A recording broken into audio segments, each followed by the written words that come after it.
Hi, I'm Christy. Today I want to talk to you about New Year's and New Year's Eve. So, we survived Christmas, and I hope that you had a great celebration. But we can't quite relax yet because there's still one more holiday to go. And actually, in between the blog post going live and this video going live, New Year's Eve and New Year's Day has happened. So, we're going to go with what I put on the blog post for this one. But Happy New Year's to you. So as the post goes live, we're a couple days away from New Year's Eve or New Year's Day 2020. In fact, you're probably getting ready to go to some kind of New Year's Eve party to welcome in the new year. It's typically a fun holiday, but it's another one that can really make or break life for life with your loved one with special needs. Most of us look forward to the idea of staying up until midnight or even later celebrating the new year. Okay, so most of us used to look forward to staying up that late. Once we started fully adulting, that appeal kind of got lost. But many still look forward to doing so on this special occasion, and it is a lot of fun. Watching the ball drop or some other way of ringing in the new year with friends, toasting the new year with friends and family, all of it's lots of fun. But what happens if your loved one doesn't do well with these kind of situations? I think we've covered a lot of the options in earlier parts of the stories, or earlier parts of this series. I've got links to them over in the blog post. You can find that at www.havenofhopeforme.com.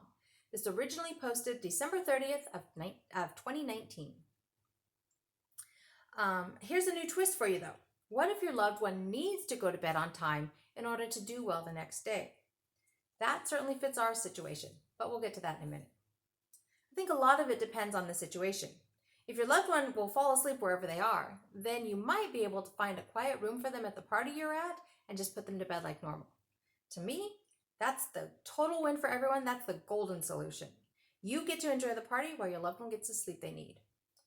Few to no repercussions the next day. Failing to see the problem here. But if you're like me, that ain't gonna work. I remember one New Year's Eve where AJ very contentedly played and stayed awake until well after midnight. He was really little too. He really surprised us with how well he did. If memory serves, he didn't even fall asleep in the car on the way home, and it was a long car ride home. Crazy kid. So, what can you do? Fortunately, I don't think you're going to have to give up your celebrations. Here's a few options I've used over the years. First, consciously make the choice to go to the party and deal with life the next day, regardless of how bad things are. Sometimes the resulting consequences are worth the price of the fun the night before. Second, celebrate in an earlier time zone and then put your loved one to bed on time or close to. I learned this from parents with little kids. Not sure why I didn't think of it myself. Now, I have to admit, this works perfectly for me because I live on the West Coast. Your kid's bedtime is 8:30, 9 o'clock. You let them stay up until 9, so maybe a little bit late. You watch a celebration on the East Coast on TV. You celebrate the new year with them, and then you put them to bed. They're only a little bit late for bed, and they feel included in the New Year's celebration. Again, total win for everyone. And it can easily be modified as the kids get older. Okay, this year you can watch 2 celebrations. And a little bit older, okay, now you can watch 3 celebrations. And they're still getting to bed at a reasonable time. Now, a final option will work if they're completely unaware that it's a special day. If this is the case, and especially if they go to bed early, you can put them to bed on time and then enjoy your party while they sleep away, not knowing any different. Okay, so I realize this really only works if they're really young or completely unaware of what's going on around them. I realize that's not the case for most of us, but I figured I'd include it anyway. Now, a couple of things about what we did. Like I said, years ago, I don't even remember if Sean was born or not, but AJ at least, and both boys, if Sean was there, played really well at this party at some friend's house until well after midnight, and they celebrated with us. We got in the car and we went home. And I don't remember any problems the next day, so I'm thinking it wasn't horrible. But more recently, we've had a friend who has a New Year's Eve party at her house every year. She's a single mom, and she decided that she wanted her boys to get used to celebrating at their house so that when they got older, they weren't wanting to go over to other friends or go down to places that she didn't want them going to. So she just started to try making it a tradition that there's a New Year's Eve party at their house every year.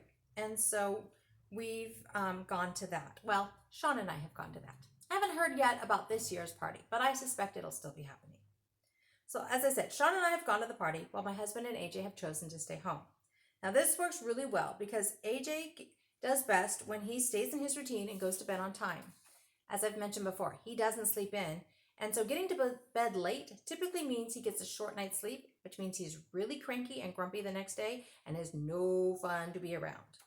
So, since my husband isn't a fan of being around a lot of people, he's happy to stay home with AJ. This allows Sean and I to enjoy ourselves at the party and not feel like we need to rush home right after midnight. Since they live close to our house, it's also nice to be home in just a couple minutes and not have to worry about any crazy drunk drivers on the road. Definitely not something you could say about all parts of town here in Vegas. So, how did you celebrate New Year's? Have you learned any good tricks or have any good stories to share? I'd love to hear about them. You can leave me a comment below, or you can leave me a comment over in the blog. Again, that's at www.havenofhopeforme.com. This originally posted in late December of 2019. As always, I'd appreciate it if you'd share this with anybody you think would find it helpful. I'd love to help as many families as I can. Sign-up lists are available over on the website. Signing up lets you know about all newly released content as soon as it's available. Celebrating another year reminds me that life is good, and there is never a dull moment.